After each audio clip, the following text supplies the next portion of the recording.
Kash Patel is the director of the FBI. Kash Patel, with everything that I was telling you about Brown University and everything that was going on recently, it was interesting to me that Kash Patel, of all people, wasn't focused on that. He was focused on doing a podcast with his girlfriend. And he's getting a lot of shit for it. I want to show you guys here some of the things that people are saying. The Green Dragon says, breaking, the FBI has made a major breakthrough in the case of Brown University shooting suspect. Just kidding. Kash Patel was too busy doing a podcast about how he met his girlfriend. It's crazy, right? It's crazy. We're going to get into it, folks.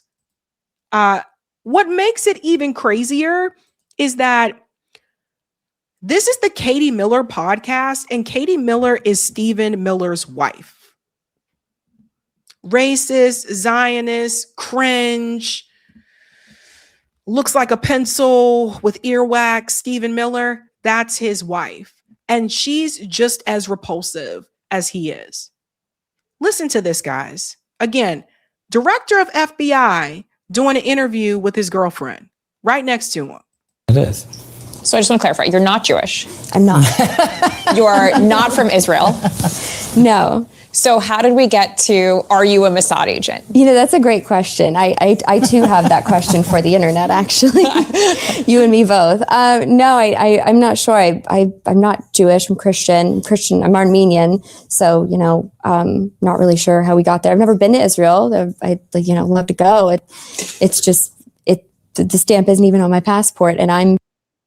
So let me stop here for just a second. Katie Miller asked her, are you a Mossad agent? As if she's going to say yes. Now, I don't know if she is or if she isn't, but she's not going to tell you that she is. You know what I mean? It's just stuff like that. It's interesting. I did not know that she was Armenian, but now that I do know that she's Armenian, you would assume that she would have more compassion, more empathy for what's happening in Gaza. Don't forget, the US government didn't even acknowledge the Armenian genocide until fairly recently. It was a couple years ago. Don't forget that. So you would think that she would understand. But nope. Just as confused as everyone else is. Because the internet, to this point, of the personal attacks on you and your relationship are not only from the far left, but are from the far right as well. And how have you dealt with those attacks? Do you let it, are those things you guys discuss? Do you let it roll off your sleeve? Do you not read it? I think there's a lot of people out there, especially young women, who are attacked in other ways, from their friends, from their groups. And that's something we all struggle with, right? Is how to handle that. And so going through what I think is a very public version of that. I'd love to know how you deal with this.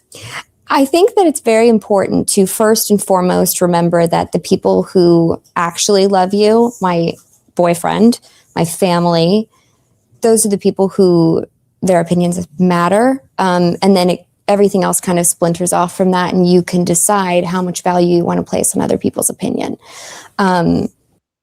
So then why did you file a lawsuit, a $5 million lawsuit against people that said that they believed that you were a Mossad agent? She has a lawsuit that she filed against multiple content creators, most of them on X. Elijah Schaefer, we told you guys about before. Also Sam Parker. She filed lawsuits against them because they said they believe that she's a Mossad agent. So if you ain't really caring about what they're saying, then why did you do that? This is also really weird. It's just really weird thing to do here.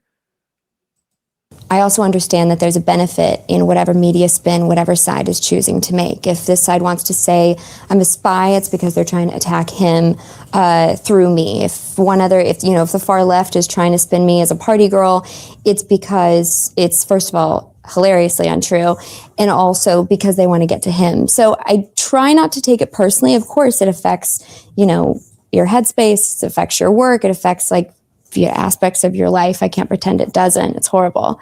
But I think remembering that the opinions of the people who actually love you and know you are what matter the most. Yeah, I think for us, it's we have a great support structure with our family and our friends, as anyone does in this town, in order to succeed. And we're blessed to have that.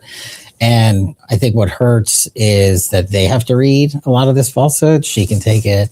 I can take it. We can take it. It's definitely made us incredibly stronger, but apparently not, because she's filed lawsuits. That's what I'm saying. Like, she filed lawsuits against people because they said what they said about her. And Kash Patel to me always looks stiff. Is it just me? He always looks like he's constipated. Like, look at him, like he's looking to the side, but like there's no neck. I don't know. Having a support network that knows it's total BS has made it a lot easier for us. And our parents get along. My parents like her more than they like me. So it's, in all this accounts that it matters, where it actually means something, it's never been better for me on a personal level. Of course, I wish we didn't have to deal with the attacks. Like, she should be out there touring and crushing it on the country music stage, as she always has been. And she shouldn't have to deal with the collateral consequence of just being the FBI director's girlfriend. But I think with the hypersensitive nature of the media, especially the social media space, people come at you because it takes me back to like when I first did an investigation of consequence, Benghazi or Russiagate or what have you. They always said it's going to be the loudest when you're over the target. And yeah, it's been the loudest for us in recent history because she's doing amazing things and the FBI is doing a great job for the American people. And certain sectors of the online space aren't satisfied that we're thriving, we're surviving, and that we have the support of this administration. No, the segments of the online space just feel that you're corrupt and you're disingenuous and you're not being transparent with your viewers. That's what people are saying about you. Skylar says he's looking to the side, up, down, and around the middle, all at the same time.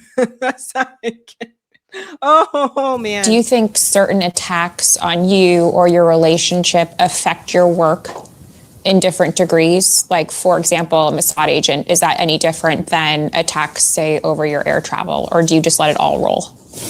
Well, you let what you can roll, but when you have outright falsehoods, like this nonsense about, oh, you're taking a private jet. We're taking the FBI plane because Congress 20 years ago said FBI directors are not allowed to take commercial air travel, ever. So, okay, so we took that on and said, well, let's figure this out because we don't want to just run around. And she's totally understanding. She's like, if you can't see me this weekend, that's okay. You stay where you are, I'll stay where I am, and we'll meet up next time. This is a girlfriend, guys. This is not wifey. This is not the wife. She's not wife. So it's just weird to me. I'm like, why is the director of the FBI doing an interview with his girlfriend? Like, they're not even married. It's just really weird to me. She could be here today, gone tomorrow. She can move with someone else next week. You don't know what's going to happen, but it's weird. Okay, so the FBI has a private plane that is meant for FBI members. Okay, I get that. She don't work for the FBI. She don't work for the FBI. And let's keep it real. Kash Patel was taking that plane to go back and forth to visit her, and people are like, oh, he's using it for these purposes instead of using it for FBI purposes. I can get where that's coming from people. Yeah, people watching you because you have not been transparent, whether it's been the Charlie Kirk thing, whether it's been, by the way, has anybody heard anything about the shooter that was in Texas outside the ICE facility? And Kash Patel said it said F ICE on the shells, like the bullets or whatever. Notice you don't hear anything about these people anymore. What happened to that person? Okay, so you just say we caught this person and you're not transparent about it. And that's the problem. That's what people have a problem with. And when you sit up here and you can actually have podcasters that can figure out what you're talking about, and there's podcasters that can start to solve these things on their own, but you work for the FBI and you can't go that far. Yeah, people just don't trust you. So I don't get that. It was very awkward to me. Like, I felt like we were not supposed to be privy to this conversation. And so what we did was we created a template where we're like, we will cross paths when we can, especially during the holidays and birthdays and important occasions for the families. And we'll travel under the rules that have been established by the prior 20 years of Congress, DOJ, and FBI, and pay for our personal travel, which we do, like all members of the cabinet and other agency heads do. And at the same time, I also kind of expected some scrutiny. So we took additional steps to say, how can the FBI save money for travel when it's on personal matters? And so I mandated Bureau require us to use government airfields. The prior two directors didn't. They didn't want to drive an extra 20 minutes to go to a government airfield like Andrews. They wanted to use Reagan as their, personal landing strip. That cost the taxpayers an extra $4,000 to $7,000. So when we see these attacks, and by the way, you add up that math, it was like $4 million by the prior directors they could have saved if they've just done what we are doing, simply. And no one told them not to go on vacation. And it's ironic that they're saying, oh, you're going on vacation or you're going to see your girlfriend perform. And if I was actually abusing it, I would go see every one of her shows. I think I get to like 15%. Just to clarify, So again, and it's like nobody, like, why do we need to know how many of your girlfriend's shows that you go to? This is really weird to me because it's like, at first, when this was coming out in the news, I was like, oh, that must be his wife. And then I realized, no, I'm like, oh, she's just a girlfriend. Okay, what is happening here? Like, the point is this. Now, all of a sudden, you worry about how much money we can save, taxpayers and all this kind of thing. Now that really matters. But when it came to taxing the billionaires, when it came to making cuts, Kash Patel was all on board with that. Listen, this is a mess. The Trump administration is a mess. Dan Bongino just announced that he's resigning. So there goes Kash's his buddy. Dan's out there. He's out. Donezo. I'm gone. So he's probably going to go back to podcasting. And it's just Kash Patel has been really shady. He has said things that were not true publicly on camera in news interviews. And he's the director of the FBI. It's just, it's crazy. We're going a little bit more here. how often has he traveled to see you since January 20th? Oh, gosh. I think with Nashville. I've been to Nashville Yeah, I've been to her house a couple of times with her family for the holidays and, birthdays. I've seen her perform this year, I think 3 times. Yeah. So you would say less than an average long distance relationship. Yeah. Just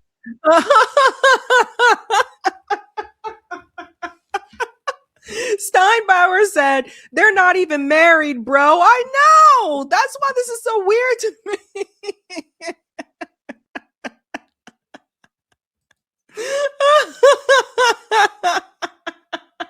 Just to clarify. Yes. So how often are you coming here? I'm here, honestly, as much as I can be. If I'm not working in Nashville, if I'm not on the road somewhere, I'll come here because it makes the most sense. So does a 75-25 distribution here of you traveling versus him? She travels more. Yeah, she travels. 75% Alexis, 25% Kash. Yeah. She's doing the maybe. majority of the work in this relationship right now. I mean, she's doing the majority of work in this relationship almost all the time. No, we make it work. So people were really clowning him because during the time this interview was recorded, this was during the time when the Brown University suspect was still on the loose. Listen to the part here. I think this is the part about social media. You guys need to pay attention to this part. Have you noticed that they come in through a specific place more frequently, whether that be Reddit, Instagram, Discord, X, or is it kind of doesn't matter? It's a crapshoot.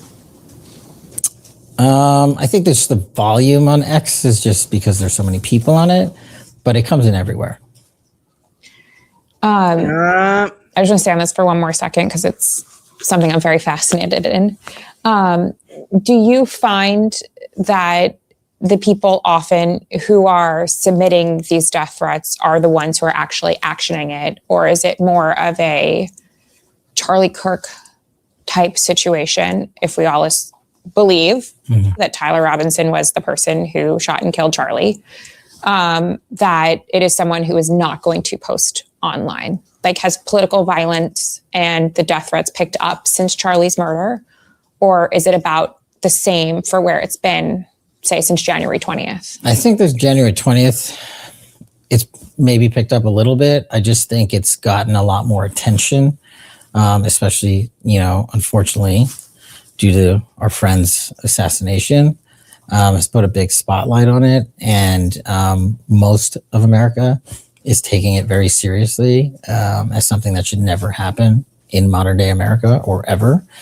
And then the rest of the space is doing what they always do with it, which is using it to cannibalize and make a few bucks. And look, we at the Bureau I've told them, I said, we are going to wildly protect free speech, wildly so, especially with the people that are in disagreement with whatever your views may be.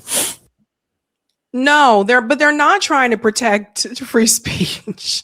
That's the thing. They want to crack down on it. I don't know what the sniffing's all about. Maybe he has a cold or something, but it's just, come on. No, they're not trying to protect free speech. Eric informed me, okay, it says that this was okay. In the description, it says it was recorded before the Brown shootings. Okay, but still, like, why are you there with your girlfriend? Like, it's just really weird. It's weird.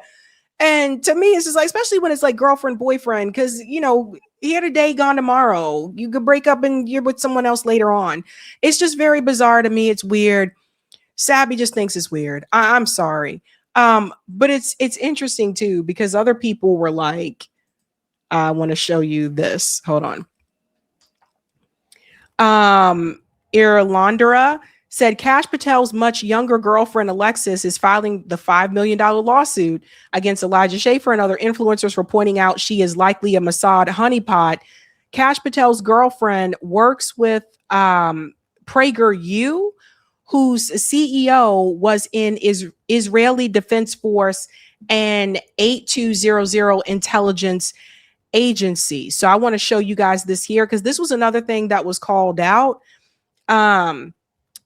She did work for PragerU. She did content for them, right? So at one point she was like, this isn't true, you guys, this isn't true. But look at this. If you look at PragerU, it says that Marissa Straight, who's the CEO of PragerU, was born in LA and moved to Israel at a young age.